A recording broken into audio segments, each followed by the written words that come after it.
Por que será que eu continuo vendendo minhas horas, de repente, para uma empresa e não posso eu, de repente, pegar meu dia inteiro e trabalhar para mim, de repente, empreendendo, criando novos caminhos, criando negócios? Bom, muita gente tem o sonho de se tornar milionário.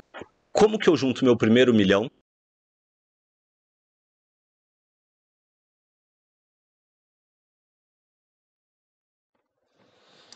Fala galera, sejam todos muito bem-vindos a mais um episódio do nosso podcast, do seu podcast Made in Brasil, onde a gente traz a história de pessoas comuns que construíram resultados incomuns, para que elas possam compartilhar dicas, insights, para que você possa entender quais as habilidades elas desenvolveram, né, quais os comportamentos, qual a mentalidade, quais as decisões elas tomaram que fizeram com que elas conseguissem construir resultados acima da média.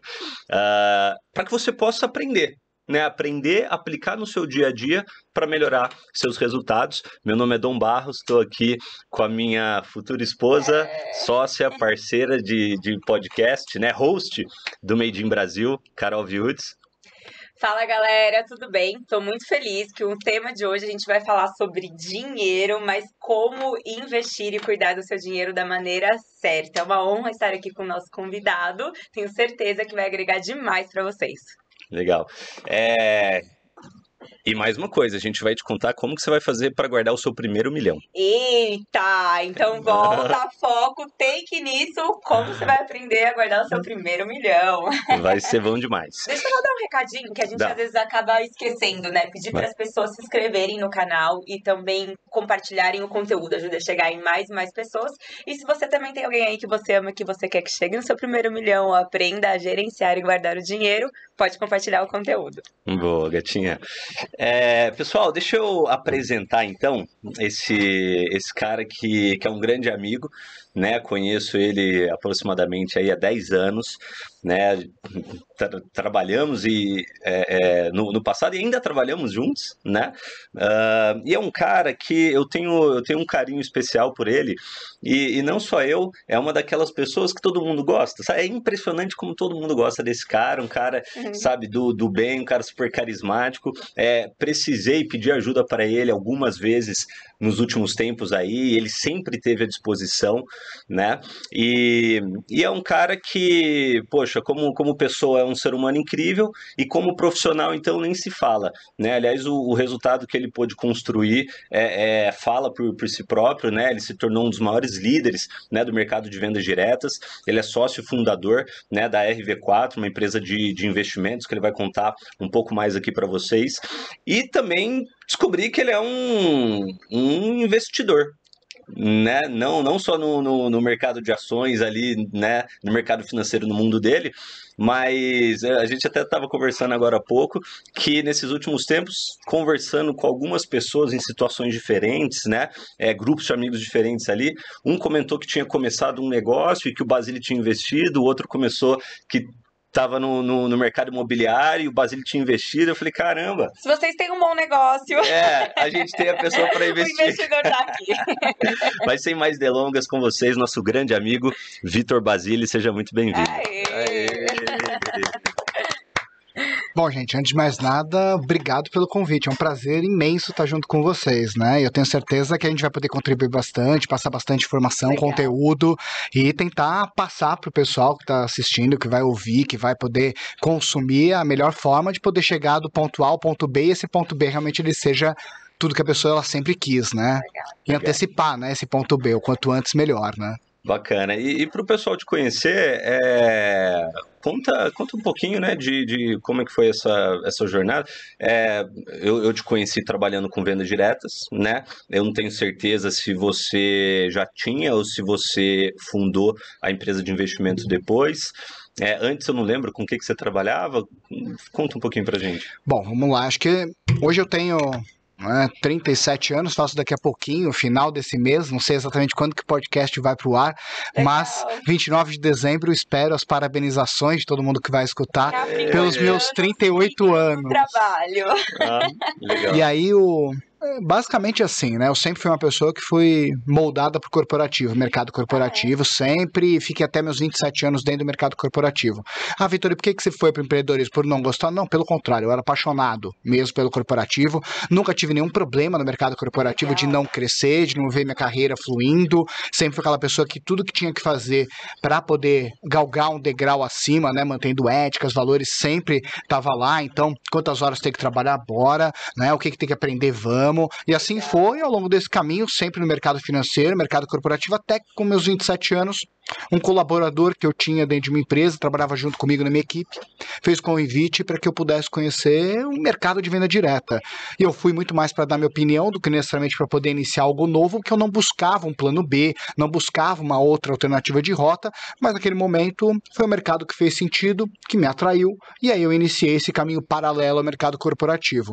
Um ano depois, com esse empreendedorismo, né, sem aqueles ônus do empreendedorismo, de você ter uma estrutura física, mais facilitado pelo fato de você poder ter toda uma estrutura da venda direta a seu favor, eu comecei a ser picado por esse caminho de falar, pô, por que será que eu continuo vendendo minhas horas, de repente, para uma empresa e não posso eu, de repente, pegar meu dia inteiro e trabalhar para mim, de repente, empreendendo, criando novos caminhos, criando negócios? E foi assim, pela essa mosquinha, digamos assim, do venda direta, começou a criar outros caminhos. E aí foi, aí veio a RV4 em 2013, aí veio outras empresas, veio outros investimentos. Então, meu caminho foi mercado corporativo até que depois, em 2012, foi quando eu fiz essa guinada e aí acabei e nunca mais parei, né? Hoje eu me considero, eu não sei, é difícil avaliar como é que era a minha vida antes, né?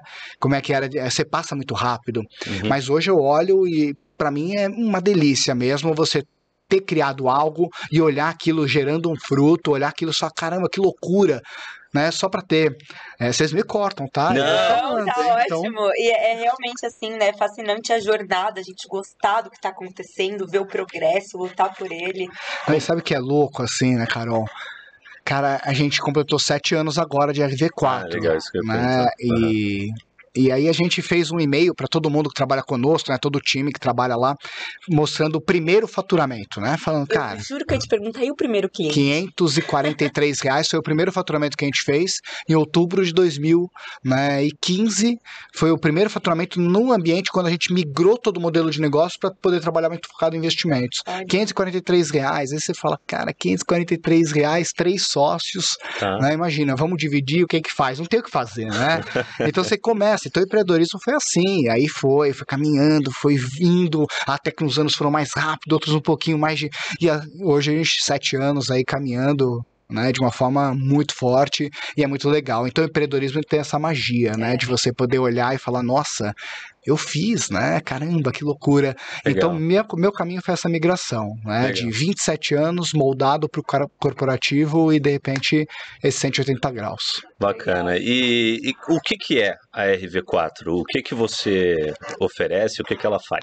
Basicamente a RV4, né, a tradução forte assim da RV4 que a gente leva para todos os clientes é comodidade. É num único celular o cliente ele conseguir resolver a vida inteira financeira dele. Então a gente não é uma assessoria de investimentos, a gente é uma assessoria de dinheiro. Então basicamente tudo que é de pessoa física, pessoa jurídica, que vai desde investimentos, câmbio, crédito, seguros, tudo a gente acaba fazendo.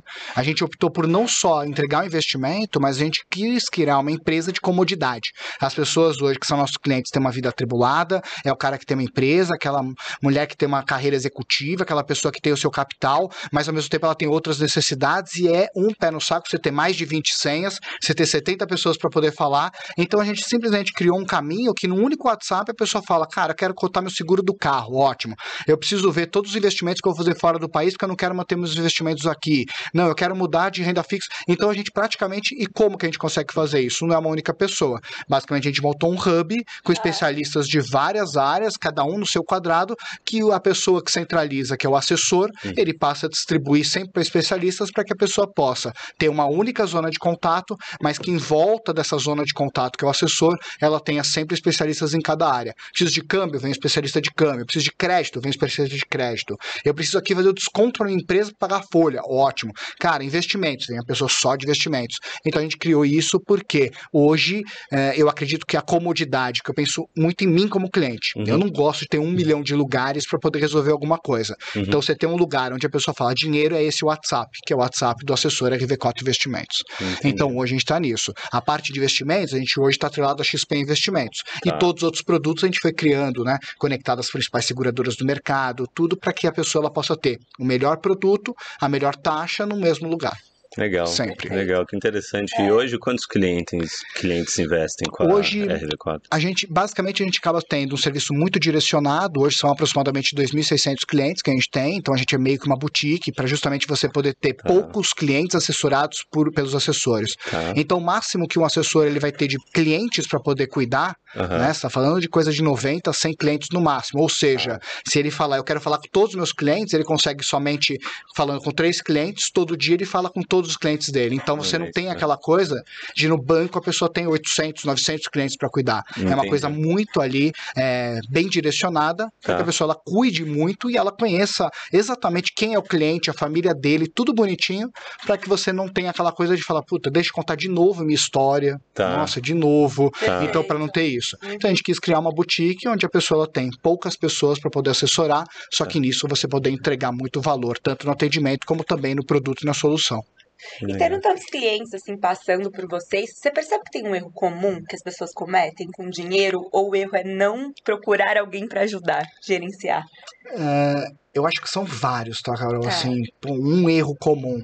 Depende muito de cada caso, assim, é muito variado. Mas se eu pudesse colocar um erro comum, muitas vezes, que as pessoas acabam tendo... Desculpa me interromper, mas assim, fala 5. Assim, né, por que a gente sabe que a maioria das pessoas não sabem lidar com dinheiro, né? Até porque não aprende, né? Na escola, né? Não, quer dizer, pelo menos na minha época ali não tinha aula de educação financeira, financeirão. Né? Eu nunca tinha ouvido falar que eu tinha, que aliás eu sei que você não concorda, guardar 20% da minha receita. Eu já falo disso, mas assim, não que eu não concordo, eu concordo, mas em partes. Tenho minhas ressalvas, né? Porque qualquer regra eu acho que é problemática. Perfeito. Então, assim, tudo que é regra, aquela coisa lá, eu não gosto, por exemplo, não sei exatamente vocês, então não, mas 10 passos para a felicidade, 5 passos para emagrecer. Cara, não tem passo. As coisas é que você vai naturalmente caminhando e as coisas vão moldando. Você precisa tentar compreender o contexto, o cenário, você. Então, por isso que eu não gosto muito de fórmula pronta. Eu ia te perguntar aqui os 5 passos para o primeiro milhão.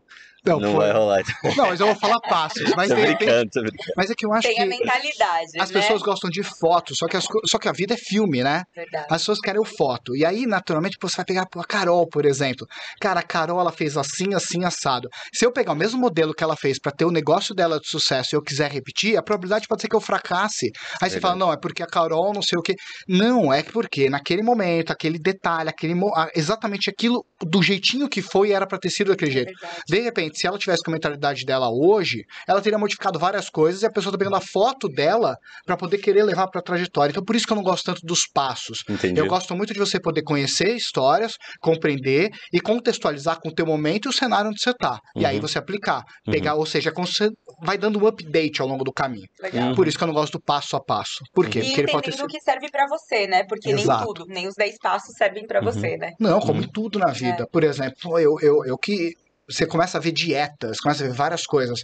Aí você começa a acompanhar e fala, cara, isso não dá pra fazer. Será que não tem um outro caminho? E sempre tem alguns outros caminhos. É verdade. Só que por isso que é tão importante a pessoa se vincular a pessoas que têm mais vivência, conhecer mais histórias. Eu adoro ler biografias, para que você possa realmente fazer um apanhado geral e poder formar um modelo, um caminho que seja muito mais prático. Por isso que eu não gosto os 5 passos para isso ou para aquilo outro. Eu gosto de coisas que contextualizam mais. Mas voltando, por exemplo, né, a pergunta da Carol em relação a erros, alguns erros. Claro que você tem a questão educacional. E a questão educacional, até puxando a orelha de muita gente. Tá bom, a escola não ensinou? A minha também não ensinou. Mas vamos lá, outro dia mesmo uma pessoa mandou uma mensagem no Instagram pra mim, falando, nossa, se a escola tivesse me ensinado isso, hoje eu teria uma vida completamente diferente. Teria ajudado, mas não necessariamente teria uma vida diferente, não. Por quê? Aí eu fui lá e mandei, quantos anos você tem? A pessoa, 40. Quando você saiu da escola? 18. Então você quer me dizer que Dos 0 aos 18, ninguém te ajudou nada. Perfeito. Mas, cara, e dos 19 aos 40 não dava pra ter feito nada? Então, assim, a escola não ajudou? Ok, mas não era uma... Ninguém te ajudou no meio do caminho? Você não podia ter pegado um livro, você não podia ter feito um curso, você não podia ter feito nada. E hoje a era da informação. Exato. Então, né, tudo tão fácil, né? Cara, né, assim, tem uma frase que eu gosto que é na era da informação, né? A falta de informação é uma opção. É verdade. É opção sua ficar sem. Então, hoje no YouTube, cara, os filhos do Bill Gates... não priorizar, né? Esse tema e depois... Tudo é escolha sua, sabe? É aquela coisa de, cara, deu certo, culpa sua, deu errado, culpa sua também. Então, as pessoas, elas têm que pegar e olhar, cara... O que você falou dos filhos do Bill Gates? Os filhos do Bill Gates, eles fizeram escola em casa, pelo YouTube. Se o YouTube consegue fazer uma criança evoluir, aprender tudo de casa, cara, o que não consegue fazer com um adulto? Sabe? Uma criança que tá lá, puta, com um monte de distração, ansiedade. E um adulto, pô, pega 1 hora por dia e faz um autoestudo pra ver. Qualquer coisa você aprende. Qualquer coisa que você não sabe. Uma carreira nova, um caminho novo. Por isso que eu sou tão crítico com coisas que as pessoas falam, cara, eu tô há 10 anos na mesma. Bens a Deus, hein? Não tinha nada que dava pra ter feito em 10 anos. Melhor elogio que tem na vida é quando alguém te encontra depois de 10 anos e fala, nossa, como você mudou, você tá diferente. Legal. Pior coisa que tem é quando você fala, nossa, você tá a mesma coisa, cara, você não mudou nada. Sério? Que você 10 anos não mudou nada? Eu não fiz nada nesses 10 anos, né? Nada, só pra pior. Sabe, cara, nada. Fisicamente tá pior. E aí, não é possível que tá tão ruim. Então, assim, cara, você pode ter várias vidas numa só. De erros financeiros que eu vejo muito comum, assim, primeiro, é o fato das pessoas, elas simplesmente acharem que banco é lugar para poder ficar rico. Última prioridade do banco é o cliente. A prioridade principal do banco é acionista. Então, dificilmente no banco você vai ter o melhor produto. Então, as pessoas, elas conectam muito o conceito de dinheiro com o banco e investem. Então, o que acontece é que, geralmente, elas não têm os melhores produtos, a melhor taxa, nem o melhor atendimento. E aí, quando ela pega e ela fala, nossa, tem tantas fintechs hoje, tem tantas corretoras, tantas alternativas, e a pessoa fica com medo. O medo do quê? Sabe? Do desconhecido. Por simplesmente não parar e falar, deixa eu refletir aqui. Sabe? Coloca um passo. Então, essa mudança é a primeira coisa. Às vezes, para você ter um resultado diferente, você vai ter que dar uma mudadinha. As pessoas acreditam que o banco é mais seguro. Acreditar que o banco é o lugar onde ela vai investir. Banco é para pagar boleto, ter cartão de débito, mas é o último lugar para investir. E hoje, antigamente, década de 90, 80, eu concordo, não tem outro caminho se não seja banco. Hoje não, mudou muito. Segundo ponto é o fato da pessoa, como ela demorou muito para poder investir, ela quer que os investimentos resolvam tudo aquilo que ela deixou de fazer no passado. E elas têm uma exigência que o investimento, qualquer mês que não foi tão bem, ela simplesmente, para ela, já não presta, deixa eu mudar tudo. E não é assim. O grande segredo para mim, para uma pessoa ficar rica, é aportes constantes e você conseguir manter uma rentabilidade constante ao longo do tempo.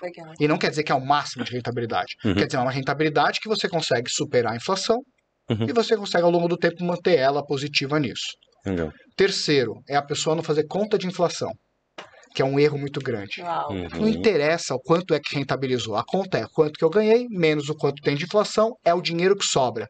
Porque lá na tua velhice, se eu vou comprar essa caneca hoje, eu pago 100. Se eu vou comprar, de repente, daqui a 20, 30 anos, eu vou pagar 200 nisso. Então, eu preciso que todo o meu investimento, ele cubra o que eu vou gastar lá na frente. Então, essas 3 coisas, assim, é muito comum. Conectar tudo em banco.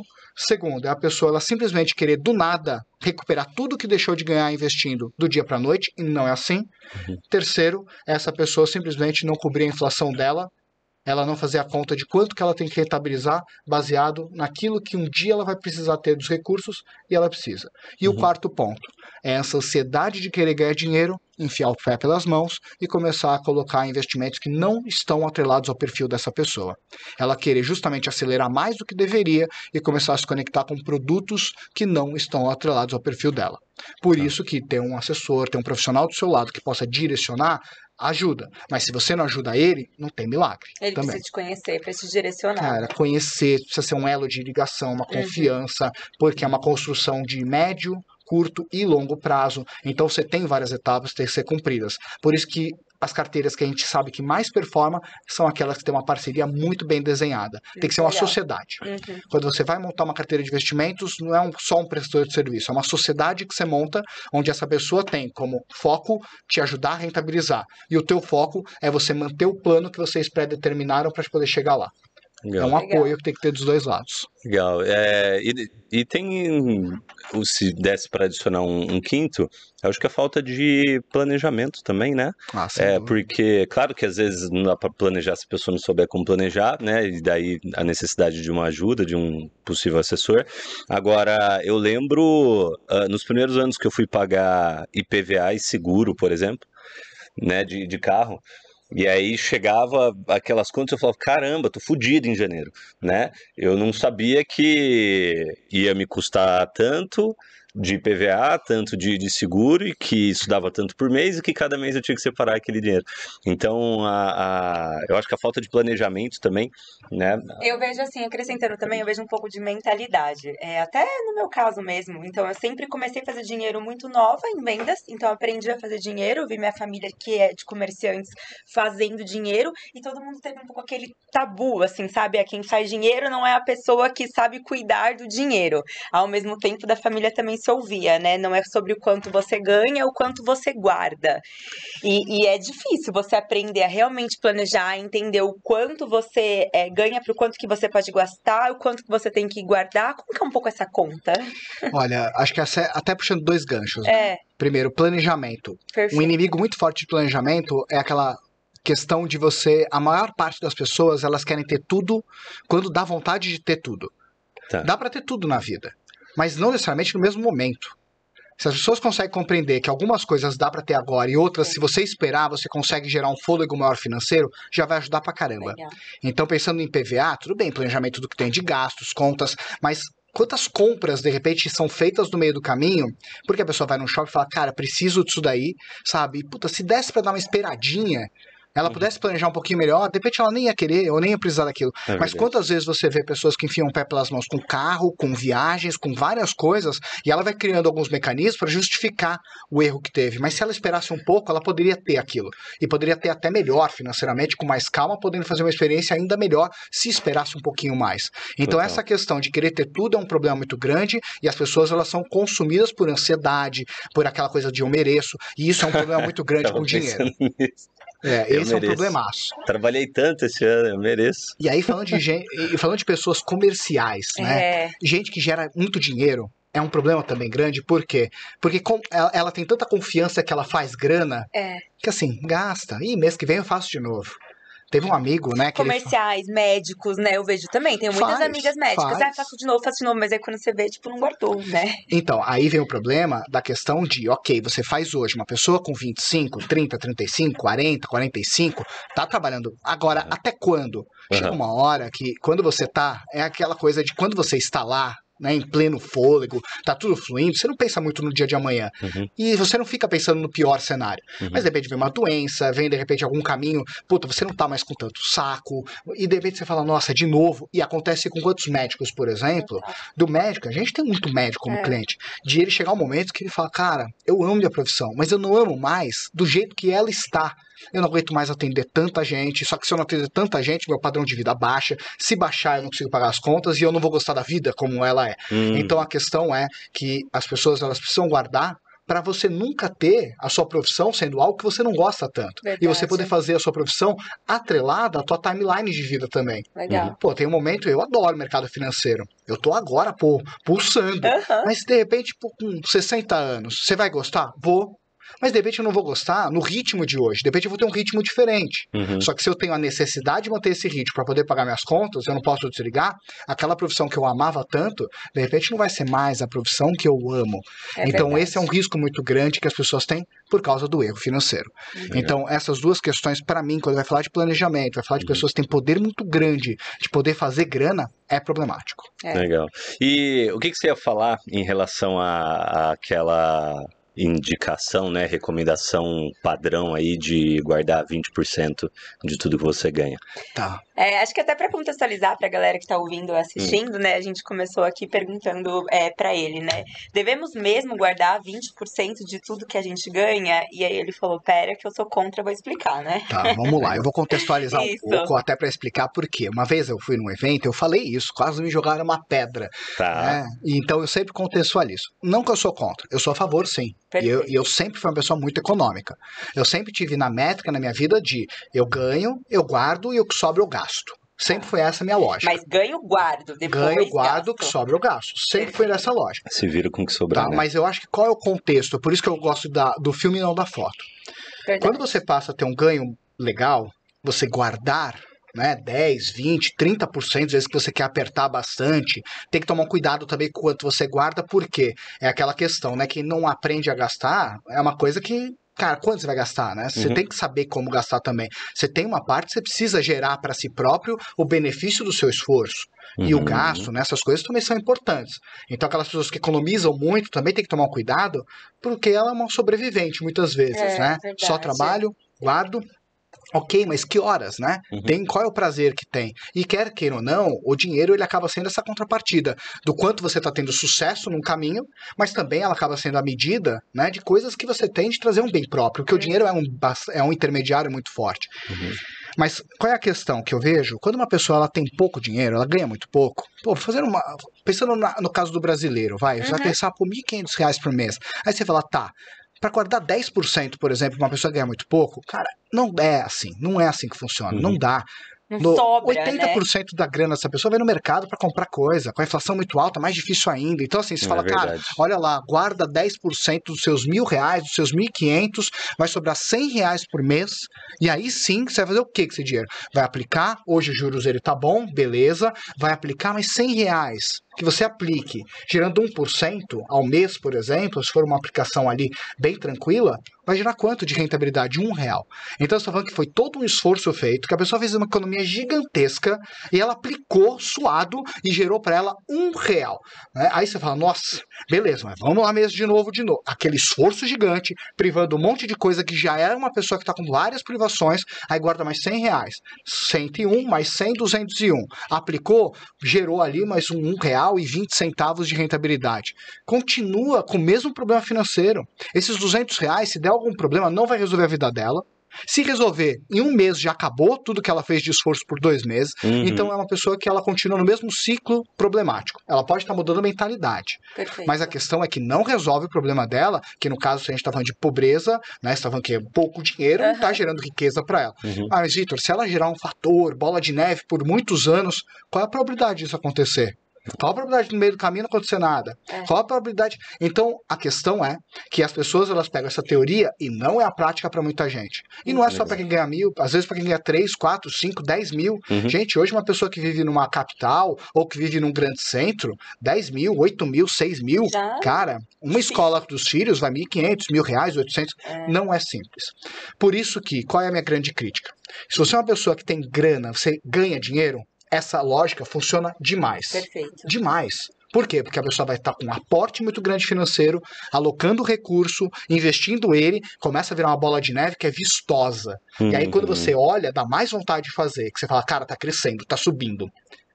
Quando a pessoa tem pouco dinheiro, ela tem que fazer esse mesmo esforço de guardar 10, 20%. Só que ao invés de poder investir, arruma um produto para vender, arruma alguma outra coisa para fazer, faz um plano B para poder bombar a tua fonte de receita, para você ganhar mais, para poder aumentar melhor a diferença do que ganha pro que gasta, para ter mais folga financeira, para poder guardar aí sim mais dinheiro. Se a pessoa ela vai investir no mercado financeiro sem risco, 12, 13, 14% ao ano de juros.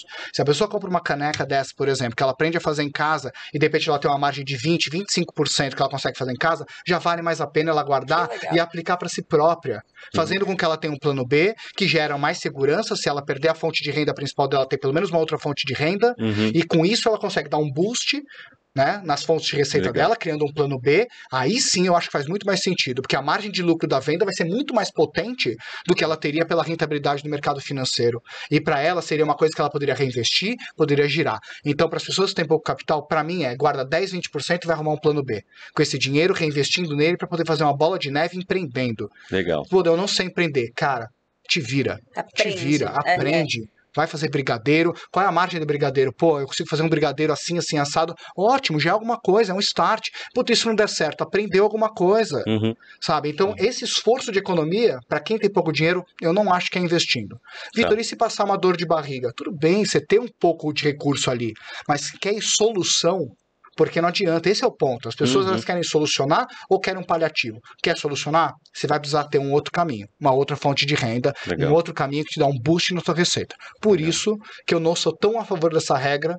Eu acho que a pessoa tem que parar, refletir e olhar o contexto de uma forma melhor. Total. E até é legal, você falou exatamente da caneca, essa caneca aqui, contando pra vocês, é uma prima minha que faz. E ela sempre veio de uma situação muito humilde, muito batalhadora. E ela faz realmente a renda ali extra com as canecas e tá na mentalidade correta. Foi fascinante. Que você falou. E não só isso, mas olha só o poder disso. Por exemplo, eu não sei exatamente com sua prima se ela tem uma principal forma de ganho, mas pensando que seja, por exemplo, meu caso. Sim, ela trabalha para uma empresa em atendimento. Tá, atendimento. Então ela tá lá o dia inteiro. O dia inteiro atendendo. Ela não gera comissionamento. Não. Ela gera o quê? Valor hora. Isso. Valor hora é complicado. Por quê? Porque ela não consegue trocar mais de 8, 9, 10 horas por dia. Então você tá limitado com renda. Só que ela tá aprendendo com isso daqui, primeiro, ela tá aprendendo de alguma forma ou não a ter um produto, ela tá escutando o mercado, ela pode estar criando uma coisa que pode virar uma empresa depois, pode virar um startup, algum start de uma coisa ainda maior que ela nem consegue visualizar agora, e além disso ela tá aprendendo, pra mim, a melhor habilidade que pode ter na vida. Vender. Vitor, nossa, mas você é do mercado financeiro, você vende? Óbvio. O tempo todo, né? Não tem empreendedorismo sem venda. Se não sabe vender, arruma quem vende. Você precisa arrumar um sócio que vende. Legal. É assim, você só corre atrás do rabo se tiver o rabo. Então uma empresa só existe se tem venda. Se não tem faturamento entrando, é papo furado, é slide, é business plan em papel. É PDF, é PowerPoint. Nossa, eu tive prejuízo esse mês. Cara, vai vender, filho. Então, isso é o poder que ela tem. Legal. O maior poder não é a caneca. Pra mim, o maior poder dela é ter aprendido a vender. Exato, a caneca é só o produto que ela escolheu, como poderia ser outros, né? Não, e a segurança que ela tem. De repente, mandam ela embora agora, mandam ela embora, por exemplo. Aí ela vai colocar mais energia aqui, ó, produzir mais e vai ver que ela consegue monetizar até mais. Ela criou outra estrada, sabe? Pra vir pra Campinas, por exemplo, pra cá, eu tinha a principal e tinha uma estrada paralela. Cara, tá o trânsito aqui, você já olha a paralela, você bota o carro na paralela.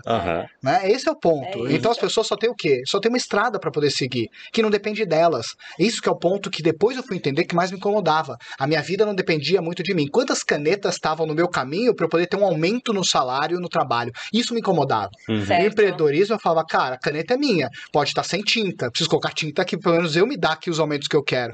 Puta, tá ruim, tá bom, mas tá bom. Cara, começa em mim, termina em mim. E aí foi a hora que realmente a coisa começou a fluir, que eu entendi que eu tinha o poder da receita e eu não dependia de alguém podendo dizer quanto que eu era de despesas para a empresa. Legal. Irmão, muita gente tem o sonho de se tornar milionário, né? Muita gente tem esse valor aí, talvez até como uma representação de sucesso, né? Como que eu junto meu primeiro milhão, considerando que eu ganho 5 mil reais por mês de salário, que eu imagino que deve ser a média, ou talvez um pouco mais, 6, 7 mil, da maioria dos brasileiros. Eu acho que eu vi alguma coisa dizendo que 90% dos brasileiros não ganhavam mais que 7 mil por mês. Então, se a gente pegar o que é a média, 7 mil, quanto que eu tenho que juntar todo mês para conseguir juntar o meu primeiro milhão e por quanto tempo? Bom, vamos lá. Assim, conta rápida. Por trás e pela frente. Primeiro responder os dois pontos, assim. Milhão, puta meta. Puta meta ter, o que isso representa? Cara, conseguir. Né? E depois, geralmente, quando você chega, você se empolga e você vai para os próximos passos. Isso que é o mais legal. O primeiro milhão, né? É o mais difícil. É aquela coisa, sabe? De você pegar e você ver o próximo passo. Só que é uma coisa distante. Quando você chega lá, você fala, nossa, eu devia ter feito antes, porque parecia tão difícil. Você aprendeu o caminho, você bota velocidade, bota ritmo. Aprendeu, ninguém tira de você o que aprendeu, né? Se você pegar uma renda de 5 mil reais, por exemplo, você está falando que a pessoa vai guardar ali R$1.000 por mês, vai guardar todo mês ali colocando R$1.000, vai ter mais ou menos ali um retorno de 1% ao mês, você está falando ali de mais ou menos uns 30 anos para poder chegar nesse milhão. Se a pessoa ela guarda 3 mil, ela faz em 12, 13 anos mais ou menos, ela consegue chegar nesse milhão. E aí muitas pessoas, quando você começa a colocar prazo nas coisas, aí você passa a ter geralmente aquela questão de você falar, nossa, é muito longe. Por isso que eu acho que é mais importante que a meta do milhão é mais a pessoa falar, cara, qual foi a meta financeira que você nem conseguiu chegar? 10 mil já chegou? Cara, nunca cheguei em 10 mil. Então bota o desafio de 10. Beleza, chegou no desafio de 10, depois, bota o de 20, bota o de 30, vai colocando pelo menos uns degraus, porque também quando a meta ela é muito longa, é fácil assumir. Esse que é um problema, porque quando a meta é muito longa, aquela coisa que, sabe, aquela coisa meio quase jogada ao vento, é muito fácil assumir. Uma meta, ela tem que ser algo onde a pessoa, ela tem a questão de que se ela conquista, tem que ser uma coisa que ela comemora muito. E se ela não conquista, ela vai ficar muito mal, porque ela sabia que era possível. Às vezes a pessoa que nunca chegou nem perto de 10 mil reais, você põe uma meta de 1 milhão pra ela assume. Só que ao mesmo tempo, essa pessoa, ela assume porque sabe que, cara, é tão longe também, que se eu não chegar, tanto Ninguém faz. vai nem lembrar mais. Nem eu vou lembrar, sabe? E nem ela vai se culpar, porque ela mesma já assumiu considerando muito longe, Às né? vezes já começa assumindo, sabe aquela coisa, não, esse ano vai, esse ano eu vou acumular 1 milhão de reais, mas como? Ah, não, puta, depois eu vejo isso daí. Então, assim, eu acho que é mais importante a pessoa ela pensar, quando vai falar de grana, pensar em algo que eu nunca consegui fazer, mas que era possível ter feito. Legal. Se a pessoa ela nunca conseguiu guardar 1.000 reais, cara, vai guardar 1.000 reais. Se nunca conseguiu 10, vai guardar 10. Se você já é uma pessoa que está com mais capital, vai para cima de uma meta mais agressiva. E assim vai. Porque a partir do momento que a pessoa ela cria, né, esse caminho de poder alocar mensalmente o recurso, e ela não faz nenhuma cagada no meio do caminho, né, sendo naturalmente acompanhada, se ela não tem expertise, ela vai se empolgando ao meio do caminho quando ela começa a entender como as coisas vão, aquele efeito bola de neve. Só que tem uma coisa, quando você vai falar de grana, né? Agora de cabeça não tenho, mas depois que a coisa eu passo, eu divido com o pessoal. Mas quando você começa a acumular, grande parte do esforço é teu. Até que chega um momento que a outra parte é de juros compostos. Então, geralmente, 30% do caminho, quem percorre é você. Praticamente o esforço todo é seu. Então, você fala de uma meta de 1 milhão, até os 300 mil, 250 mil, é você botando lenha. Depois, quando você começa a olhar os gráficos de juros compostos, você vê o poder dos juros compostos, que eles começam a colocar mais dinheiro, através dos juros que eles rendem do que você aplica, do que necessariamente o que você aporta por mês. Legal. E aí fica muito mais fácil. Por isso que o começo é que nem carro velho. É meio que ter que empurrar para pegar. Você já teve carro álcool? Vocês tinham um carro quando eram menores? Vocês tinham na casa de vocês carro álcool? Que de manhã pra ir pra escola tinha que empurrar? Então, era assim lá em casa, porque não pegava o bichinho, tinha que afogar o carro pra ir. Também, no frio, inverno, esquece. Sempre chegava atrasado na escola. E era bom que todo mundo chegava atrasado, né? Porque todo mundo tinha carro álcool, né? O carro era álcool. Dinheiro, às vezes, é a mesma coisa. É que nem carro álcool de manhã, no inverno, que você tinha que dar, o carburador não funcionava. Então tem que empurrar, puta, pegou, ele vai meio engasgando, até que a hora que ele pega a velocidade, cara, depois que pegou a velocidade, puta, só freia se você quiser. Não tem mais efeitos fora.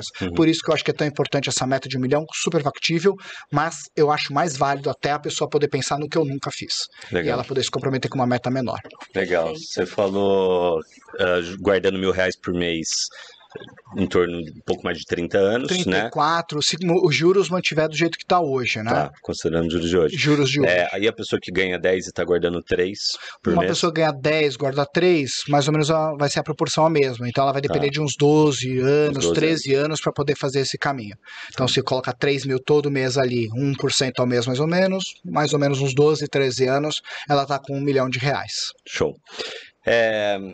E eu tô perguntando as coisas aqui que eu tô com, né, que eu adoro falar desse assunto, eu tenho um monte de dúvida, mas se quiser perguntar alguma coisa. Até para agregar muito, como já estamos pra galera, que você falou sobre juros compostos. Então, quando você entende a mentalidade do jogo mesmo, que ele pode jogar a seu favor, você vai dar o seu esforço e os juros compostos vão te ajudar depois. E o contrário, a galera que se empipina toda nas dívidas em cartão de crédito com juros compostos. Olha, depende muito de cada caso, tá, Carol? Assim, questão de dívida, o melhor é não que você não tenha que ter dívidas, porque tem dívidas muito boas que vale a pena ter. Sim, se quiser, depois a gente fala disso, empresa principalmente, muitas vezes vale a pena. Mas a questão é, a pessoa ela precisa primeiro, antes de poder resolver uma dívida, ela precisa poder fazer um raio-x em relação à vida dela. No seguinte sentido, quanto que eu ganho, quanto que eu gasto, tira as dívidas para eu olhar quanto eu ganho, quanto eu gasto. Porque não adianta ela querer resolver uma dívida se ela vai se enfiar em outras dívidas também. Então se essa pessoa ganha lá R$3 mil e ela gasta R$3 mil, ela precisa tomar duas decisões. Ou ela vai ter que diminuir o custo de vida dela, vai ter que diminuir os gastos, ou ela vai ter que subir, vai ter que ter outra alternativa de renda para poder ajudar. Porque aí sim ela vai conseguir ir lá para poder negociar as dívidas dela. Legal. Beleza, cartão de crédito e cheque especial, cara, a pessoa precisa correndo tirar aquilo. Por quê? Nenhum juros vai ser tão grandes, tão fortes como cheque especial e cartão de crédito. Tá? Então a primeira coisa é fazer uma avaliação em relação a quanto ganho, quanto gasto, ver o que dá para diminuir e ver aquilo que eu consigo ganhar mais. Com esse que sobra, né? Esse que sobra é aquilo que dá para ela poder renegociar. E aí ela poder sentar junto com os credores dela, ver tudo que ela tem de dívida e ir trocando as dívidas de maior valor, por dívidas de menor juros, naturalmente, e ela poder encaixar aquilo dentro dessa sobra que ela tem, para que ela possa recuperar o crédito dela, para que ela possa recuperar a dignidade, para que ela possa ter mais tranquilidade. Perfeito. Então, assim, se a pessoa está devendo, ela tem que ver de resolver o quanto antes, principalmente com juros. E não é só cheque especial e cartão de crédito. Com juros subindo do jeito que está, para aquela pessoa que está deste lado, de repente, da mesa, que está com grana para investir, ela aproveita os juros para poder rentabilizar o dinheiro dela.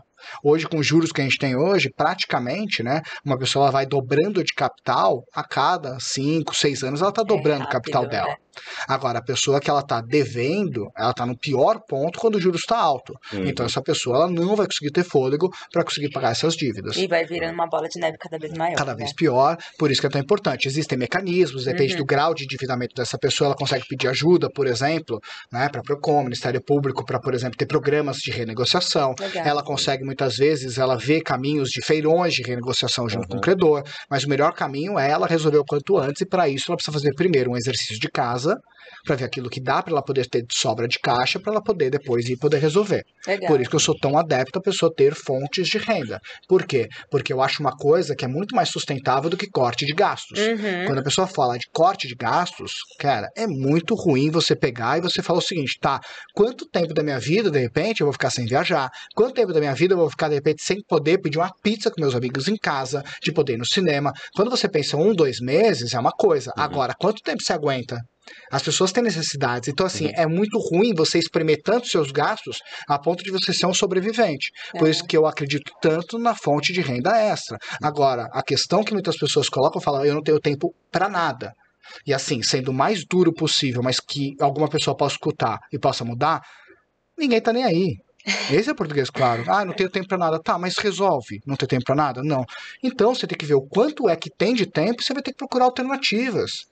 Você tem que procurar com que dá de tempo, vai procurar. O que não falta hoje é informação. Você entra no YouTube, procura em blogs, procura em pessoas no teu ciclo, de repente você começa a achar uma atividade que encaixa. Veja onde você também tá demandando tempo que não tá gerando receita, né, pra cortar. Tem muito isso. A gente sempre fala, né, também sobre os cortes. A gente se pergunta como podemos gerar mais dinheiro. Não como vamos cortar, né?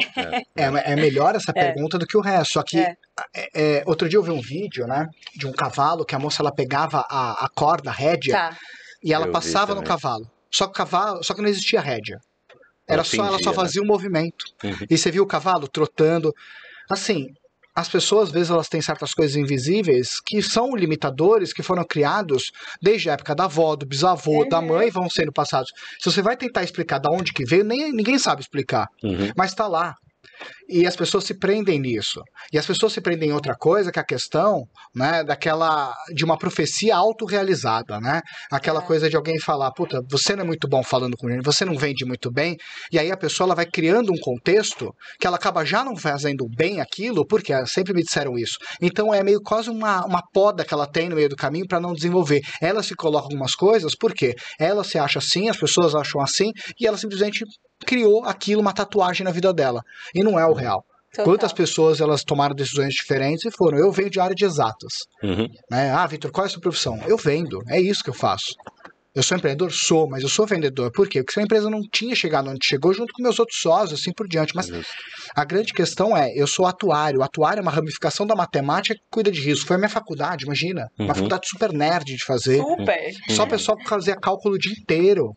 Ah, Vitor, e pô, como é que uma pessoa... Se você pega uma pessoa, qual é o estereótipo de uma pessoa que faz isso? Jamais comunicação, né? Como Exato. você tem. Ou vendas. Não, e muitas pessoas têm isso. Só que as pessoas, elas conectam venda com chatice, conectam... E esse é o grande problema que eu vejo financeiro. Eu falo muito de venda, por quê? Porque geralmente esse é o problema. Essas podas, e isso afeta muito o financeiro. Show.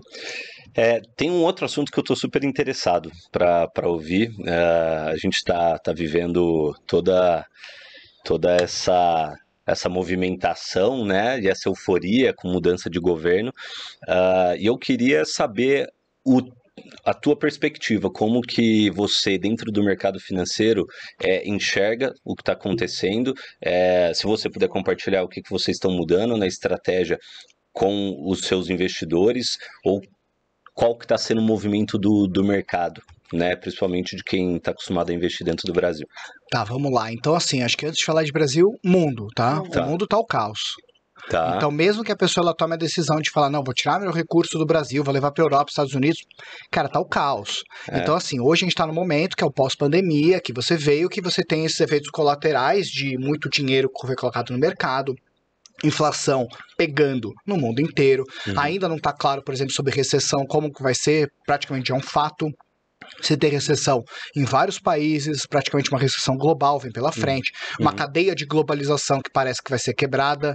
Por quê? Porque com a pandemia muitas pessoas pegaram e alguns países viraram as costas para outros, então como está tudo interligado, a gente começa a ver um cenário onde você busca mais independência dos países. Tá. Então você tem todo um contexto que a gente nem consegue entender ainda. Tá. Somado a isso, você vê juros muito altos em vários lugares do mundo e cenário Brasil. Ponto. Então, assim, quero sair do Brasil? Tem que saber que você não está indo para um mar limpo. É um mar com muita onda. Tá. É um mar com bastante coisa que, sim, vai ter risco internacional. Falando um pouquinho de movimento de clientes, varia muito, então. Mas se você tem clientes que estão preocupados, que querem tirar o dinheiro do país, tem clientes que querem aproveitar essa subida dos juros que deve vir, você tem todo um contexto que tem de cada cliente, de acordo com o que vota, com aquilo que acredita. Então é muito a crença de cada um. Mas falando de Brasil, independente do momento que está agora, desde que os portugueses chegaram aqui, a gente vive em crise. Então, assim, geralmente o Brasil, ele é 3 anos, 2 anos ali de um período bem bacaninha e 8 anos de crise. O brasileiro sabe trabalhar assim, diferente do resto do mundo. Então, olhando um pouco para esse cenário, a gente não vai estar em nenhum cenário muito diferente do que a gente já conhece ou conheceu. A gente já teve períodos muito mais complicados no Brasil e agora a gente está indo para um período que, ao que tudo indica, vai ser um período bastante interessante, bastante intenso, onde você vai ter, quem sabe, o fiscal subindo bastante juros, porque você vai ter mais gastança do governo, você tem bastante coisa do governo querer gastar devido a projetos sociais que está sendo colocado, você tem o teto de gastos pode ser rompido, você tem credibilidade do país que pode ser aí afetada, você tem um governo que vai estar gastando mais do que o anterior, então você tem toda uma questão que isso ainda está muito indefinido, ninguém sabe muito, a bolsa está balançando bastante, mas ano que vem que a gente vai saber a hora que realmente assumir e as coisas começarem a ser implementadas. Agora, o que a gente tem de cenário? Para aquela pessoa que é conservadora e arrojada, você tem as duas oportunidades. Se você é uma pessoa mais arrojada e tem capital, a Bolsa de Valores brasileira está muito barata. Pode ser que, de repente, a rentabilidade que a pessoa espera não seja do dia para a noite. Mas se ela tiver paciência, ela tem a oportunidade de estar comprando empresas boas, com margens de lucro boas, que mesmo que sejam afetadas, são empresas que são sólidas e têm resultados bastante sólidos, não só posicionados no mercado brasileiro. Para aquelas pessoas que querem ter oportunidades de compra em algumas empresas, sim, você tem muitas empresas baratas na Bolsa, e se essa pessoa ela tem receio de comprar por comprar ação, você tem vários mecanismos no mercado financeiro que você consegue comprar ações protegendo de possíveis quedas.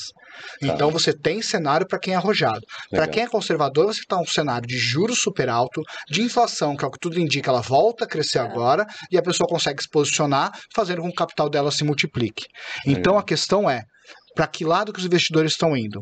Hoje, para quem está com dinheiro na mão, você tem tanto um cenário aqui no Brasil para quem é conservador e arrojado. Mas isso não quer dizer que você não vai ter bastante ondulação, bastante bagunça no meio do caminho. Mas o fato é que a gente está agora com uma oportunidade de rentabilizar bastante. Muitas pessoas têm medo, de repente, de confisco, têm medo de outras coisas que podem acontecer. Muito improvável acontecer. Mas você tem a possibilidade de poder ter recursos lá fora também. E hoje é muito fácil você poder ter uma conta lá, poder investir lá fora, poder colocar seu dinheiro em bonds americanos, por exemplo, que é a renda fixa lá. Mas nunca vai pagar os juros que tem aqui.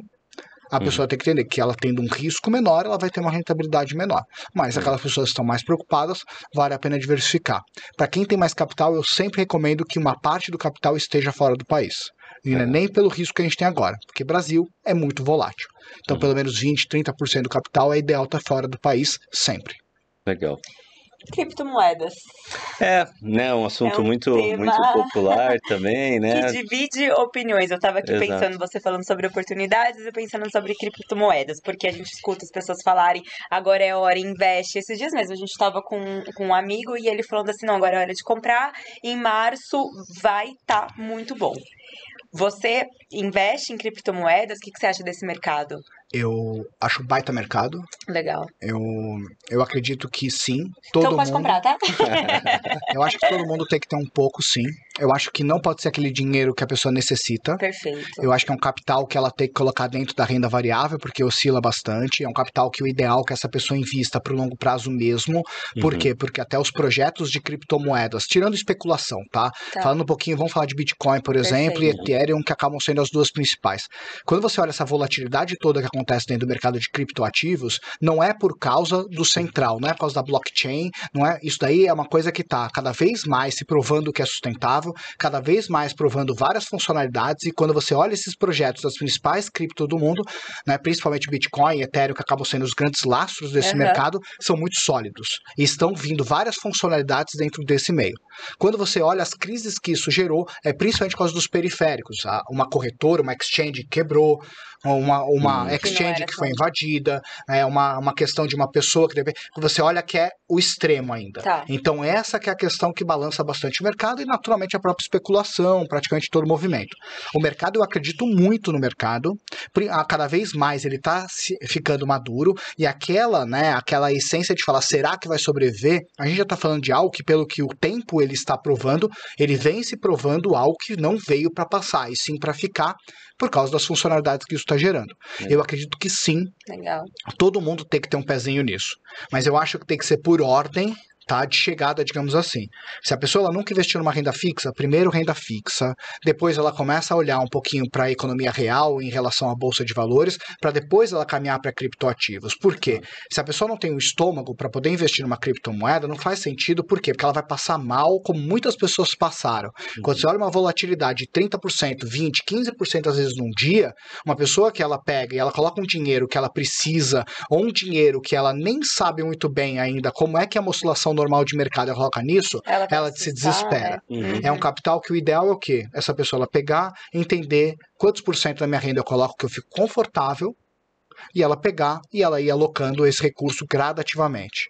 Ou seja, se eu vou colocar 20 mil reais nisso, 30 mil reais nisso, ao invés de comprar de uma vez, dividir em 6, 7, 8 parcelas desse dinheiro, para que você possa aproveitar momentos do mercado melhores para você poder comprar. É um mercado que vai balançar bastante, ainda está muita gente batendo, né, em cima disso, mas eu acredito que pode ser um pecado muito grande estar fora dele, e se for realmente o mercado que ele veio para ficar, como o que tudo indica, as principais ondas de valorização nem chegaram ainda. O que tem que tomar cuidado muito é que são muitos projetos. Então, para uma pessoa que ela não está debruçada no mercado, não tem alguém especialista nesse mercado para poder acompanhar os principais projetos, porque assim como startups, é praticamente projetos de criptoativos. Ela, de repente, se posicionar nas duas principais, com maior liquidez, maior volume, que ela vai estar, pelo menos, acompanhando grande parte da valorização do mercado, se esse mercado realmente vier umas ondas, como é o que tudo indica. Legal. E a pessoa, a gente está falando aqui, né, de cripto, eu acredito que são pessoas já que estão expostas a ter mais risco, perfil, e a pessoa que quer investir. Então, separou, juntou, tem uma renda extra, está fazendo o caminho certo e agora está na hora de investir. Ela precisa procurar uma ajuda, e você falou aqui de alguns passos, sendo renda fixa um primeiro passo, você pode contextualizar um pouquinho? Olha, eu vou falar muito na RV4. Basicamente, quando um cliente chega lá, a gente tenta compreender tudo em relação a ele. E por quê? Quando você toma a decisão de investir, assim, claro que existem lugares e lugares. Mas a gente contextualiza a vida inteira. Por quê? Porque cada capital que essa pessoa investe, a gente entende que a família está sendo vinculada dentro desse plano dessa pessoa. Então a gente tenta contextualizar tudo. Então a gente faz meio que uma análise quase completa. Tá bom, a gente vai falar de investimento? Vai. Mas para eu poder ser mais arrojado no investimento, eu tenho que entender proteção. Então a gente tem que olhar a parte de seguros, tem que olhar um pouquinho a parte de proteção dessa pessoa, tem que olhar o patrimônio que essa pessoa tem imobilizado. Puta, tem imóvel, não tem plano de ter imóvel. Então a gente tem que fazer essa entrevista completa para poder entender exatamente quais especialistas têm que estar conectados com ela. Pô, essa pessoa, ela simplesmente tem uma fonte de renda, se perder essa fonte de renda, o que acontece? Puta, acontece isso, ok, eu preciso de um cara de seguro aqui. Ok, não, puta, eu já investe, o que você já investiu? Me fala um pouquinho do que aconteceu até aqui. Contextualizei, aí a gente vai começar a entender o que ela quer. Né? Quais são os próximos passos? Entende o presente e o passado para entender o futuro. Aí faz a alocação da carteira. Uma parte vai para renda fixa, quanto? Uma parte vai para renda variável, quanto? E aí você começa a definir bastante isso. Então a questão do especialista não é só na hora de alocar o recurso. Por quê? Porque tem muitos clientes que você não coloca o recurso todo de uma vez. Às vezes o cliente chega com R$1 milhão, por exemplo, eu não pego esse R$1 milhão e aplico.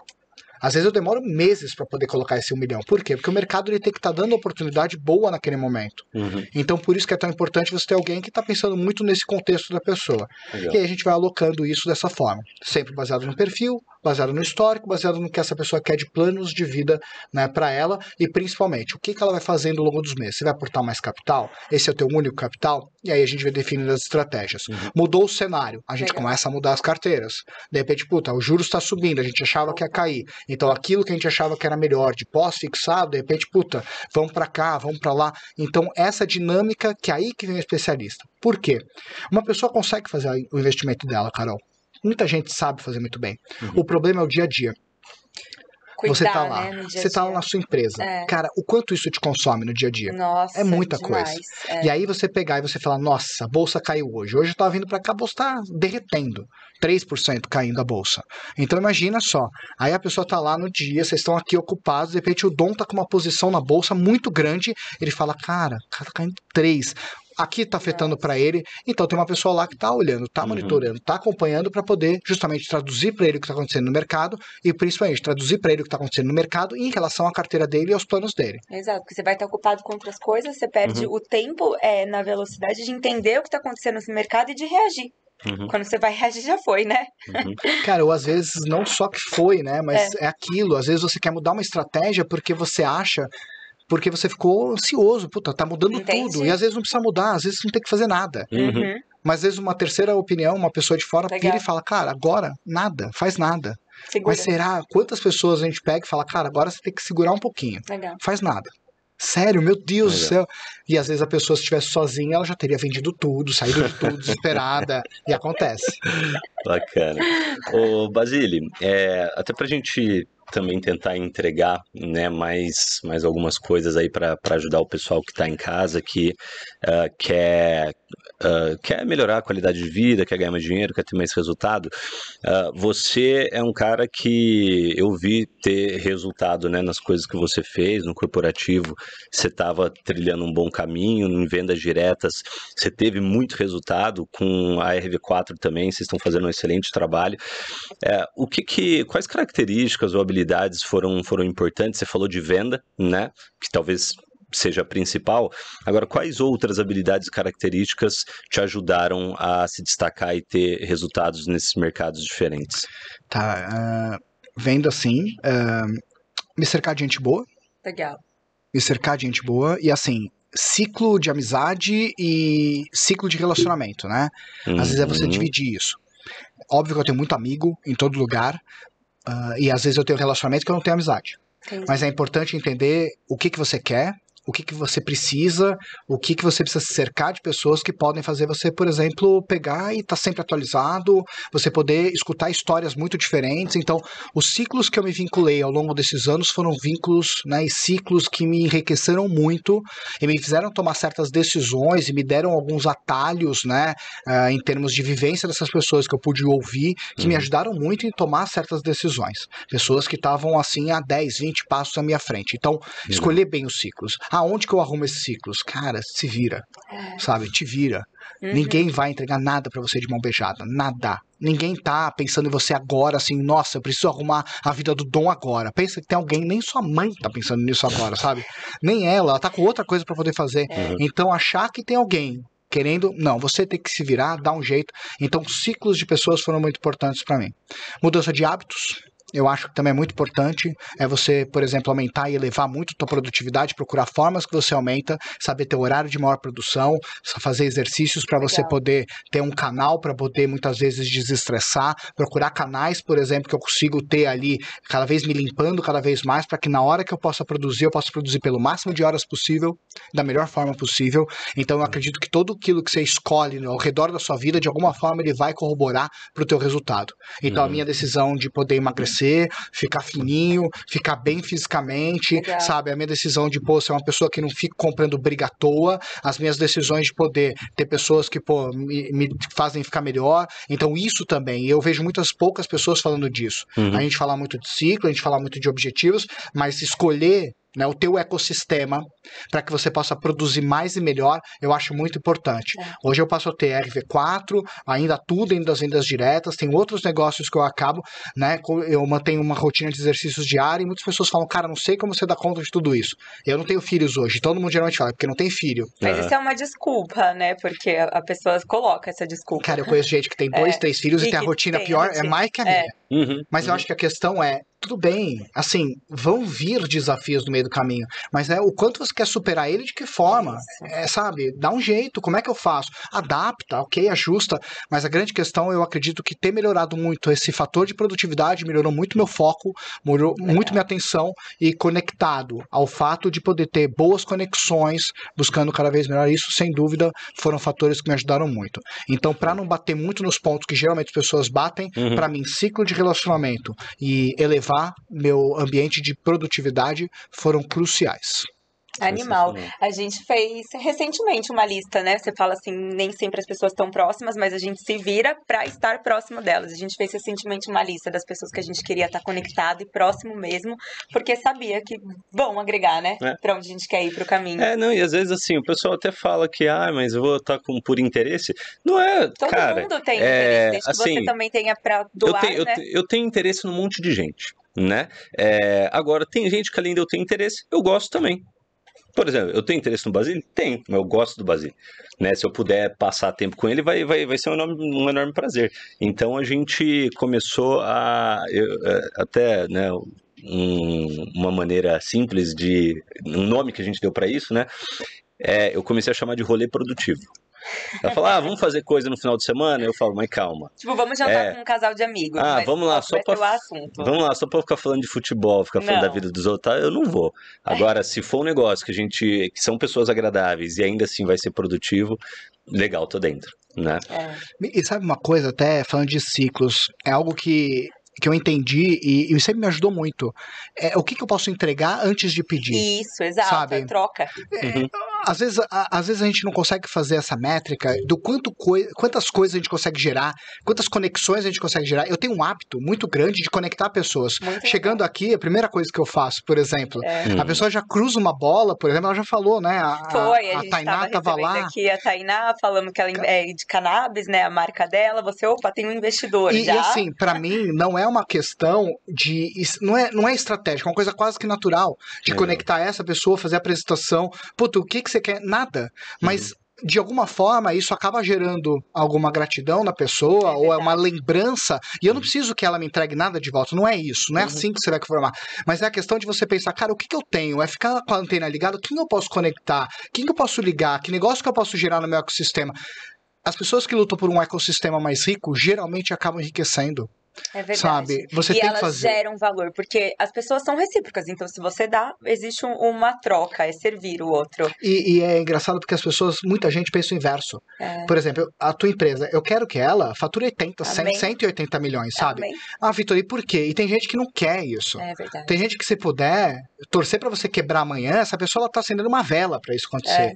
Só que, pelo contrário, quanto mais, por exemplo, você pode ajudar, que ponte que você pode conectar, o que você pode gerar de negócios, cara, o que você pode conectar, sabe? E não é... E até o caminho que você falou, o caminho que percorreu, que dica que eu posso trazer? Tudo. De repente, amanhã eu quero entrar no digital, como é que eu faço? Nossa, te conta o que tá no meu alcance, sabe? Eu sei que ela tem uma empresa disso, escuta a história da empresa, ela fala, cara, tem uma pessoa que tem uma empresa igual. Por que vocês não tomam um café? Sabe? Liga e fala, cara, tem uma pessoa incrível que você tomar um café, ela vai estar em São Paulo tal data, vale a pena você pegar uma hora do seu dia, ponto. É verdade. Sabe? E, qual é o interesse disso?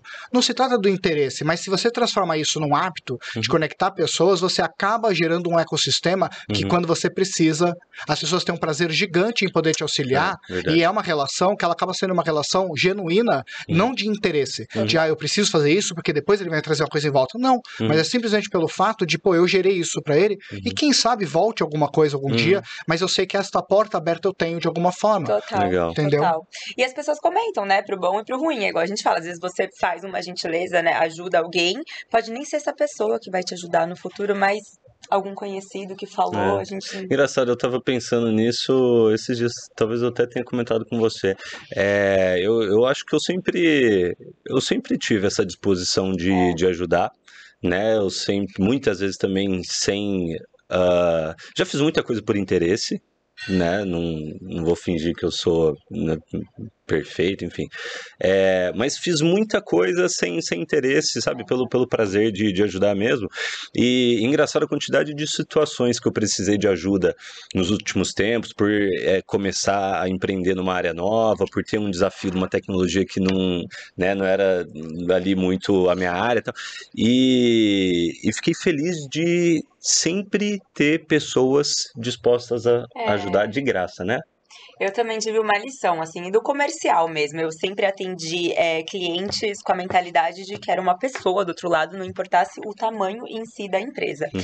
E depois de fornecedora, eu virei e fui empreender, criei a minha marca, e aí me tornei cliente de pessoas que eram meus clientes, que hoje são meus fornecedores. E o tanto de ajuda que eu tive, assim, é surreal. E de pessoas que você bate o telefone, liga e pergunta, porque lá atrás você já ajudou. Até a porta, eu brinco, da internet, teve gente que abriu pra mim por ter ajudado lá atrás. Falava, opa, só que eu entendo mais, deixa eu te explicar. É uma troca, a vida, constante.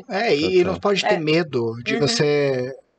Geralmente as pessoas que mais elas acabam tendo resultado, óbvio que elas têm às vezes menos tempo, mas ela, muitas vezes, ela nunca deixa, porque ela tem uma questão de, pô, como eu cheguei até aqui, de alguma forma ela também foi auxiliada, ninguém chega sozinho. Então, é muito engraçado, você encontra muitas pessoas que são gratas pela própria vida, de tudo aquilo que aconteceu, então elas sempre estão abertas a poder também auxiliar. As pessoas, elas não são, muitas vezes, o que pinta em novela das 8, sabe? Do cara empresário, daquela pessoa que é um malvadão ali, né, quer matar. Não é assim. Cara, a maior parte das pessoas, eu não sei se eu dei muita sorte na minha vida, mas eu sempre encontrei muita gente boa no meu caminho, poucas pessoas assim ruins, que no final não vale a pena você ter perto, mas a maioria, sempre gente muito boa, que sempre quando você precisa, e quando você começa a entender, cara, não é nem pela estratégia, pelo interesse, é mesmo o teu modo de viver, que é um modo de você poder procurar criar um ecossistema mais rico. Cara, procura criar pessoas ricas à tua volta, sabe? Pessoas, eu acho que esse é um ponto que sempre me ajudou muito. Tudo que tiver ao teu alcance pra você conectar pessoas, conectar negócios, conectar ambientes novos, cara, não hesite, sabe? Às vezes eu falei com um amigo meu, falo, não gosto de indicar ninguém pra nada. Eu gosto de consumir de quem tá no meu meio, sabe? É aquilo. Por que eu não consumir de alguém que eu nem conheço? Tem um cara que tem o mesmo produto. É muito melhor, né? Você poder ajudar a comprar. E falando, uma das coisas também que pra mim é muito forte sobre pessoas, eu sempre pedi muito pra Deus, assim, isso desde menina, que eu conseguisse encontrar pessoas boas em minha vida e que eu pudesse ser boa na vida delas. E dito e feito, a gente encontra muitas pessoas boas, realmente, não são os vilões de novela. Tem também, mas a gente se afasta e encontra, sempre tem alguém pra ajudar, né? Basílio, pra gente encerrando, a gente gosta muito de entrar no assunto do desenvolvimento pessoal, né, da importância das pessoas se manterem em constante numa busca de aprendizado, né, buscando novos insights, para sempre estar fazendo ajustes ali no dia a dia para melhorar o resultado. Como que você trabalha esse desenvolvimento pessoal, né? O que tem gente que gosta mais de livro, tem gente que é mais de vídeo, tem gente que é de podcast. Eu sei que você é um cara que lê muito, né? Qual o melhor livro que você leu esse ano e qual o podcast que você mais gosta de escutar depois do Made in Brasil? Depois do Made in Brasil? O segundo. Olha... vamos lá, de livro, o melhor livro que eu li esse ano, cara,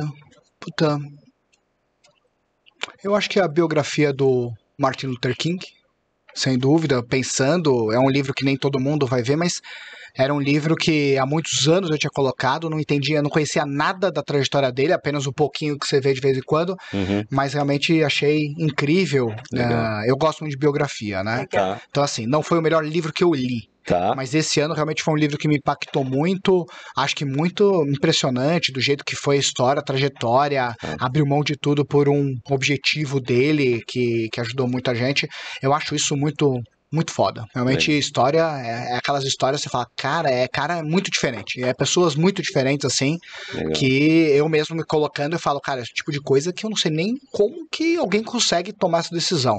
É mesmo uma missão muito grande, e eu acho muito boa essas histórias muito disruptivas, né? E eu acho que como um livro pra vida, assim, que pra mim foi o mais marcante mesmo, né? Sem dúvida é Como Fazer Amigos, Influenciar Pessoas e Poder Sem Limites, né? Do Anthony Robbins. Pra mim esses dois livros, eu acho que eles são livros que eu tento reler sempre, porque primeiro que eu acho que comunicação o pior problema que pode ter é a falta de comunicação numa empresa, em casa, relacionamentos, família. Legal. Então o fato de você poder trabalhar comunicação, eu acho que é um dos fatores que com certeza ele vai abrir várias portas de desenvolvimento pessoal para todo mundo. Tá? E Poder Sem Limites porque me fez acreditar mais ainda em mim mesmo. Legal. Então esses são sem dúvida eu acho que 3 pontos. Eu gosto muito de ler. Para mim a leitura é a forma mais barata de consultoria que existe. Né? Tá. Porque você passa a pegar... E de mentores caros. Pessoas que eu nem poderia encontrar, pessoas que eu nem conseguiria ter, de repente, a possibilidade de tomar um café com ela, e eu posso pegar o resumo daquilo que ele pensa sobre algo, sabe? Então eu acho, assim, uma coisa... de louco, eu gosto bastante. E acaba que eu gosto muito de assuntos diversos. Então, assim, o podcast que eu mais escuto, né, depois do Made in Brasil.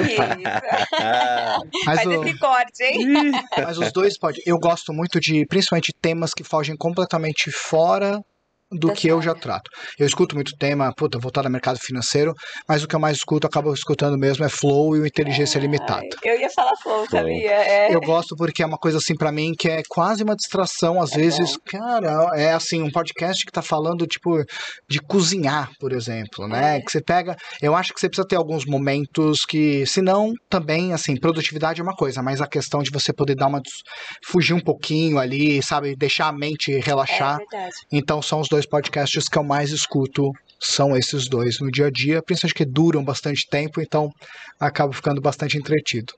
Excelente. Muito legal. Basile, obrigado. Obrigado pelo tempo, pela disponibilidade. Obrigado por ter se entregado, né? E ter compartilhado tanto conteúdo. Verdade. Obrigada. Fico feliz. Foi animal. E vamos precisar de outra data no futuro, né? Tem tanta coisa que a gente queria ter conversado. E eu tenho certeza que pra galera de casa agregou demais também. A gente sempre fala, né? Papel e caneta na mão, volta, escuta de novo, pega os aprendizados, as lições. E eu queria pedir também se as pessoas quiserem começar a investir, procurar essa empresa, deixa os canais abertos. Olha, a RV4 Investimentos pelo Instagram, mais fácil, tem vários canais no Instagram, RV4 Investimentos, ou qualquer coisa, pode chamar Victor_Basile no Instagram, pode me chamar, eu respondo qualquer pergunta que você precisar para poder ter o caminho mais claro para poder chegar onde vocês gostariam. Então, esses 2 canais no Instagram são os mais fáceis de poder se comunicar comigo e com a empresa. Clareza é poder, galera. E não se esqueçam de se inscrever aqui no canal, quem tá ouvindo no Spotify também. Se vocês indicam esses conteúdos para mais pessoas, nos ajudam demais a chegar com conteúdo tão valioso como esse para mais e mais pessoas. Mais uma vez, obrigada, Basile. Não, eu que agradeço Basile, pelo pessoal convite. De casa, até o próximo episódio. Aê! Foi.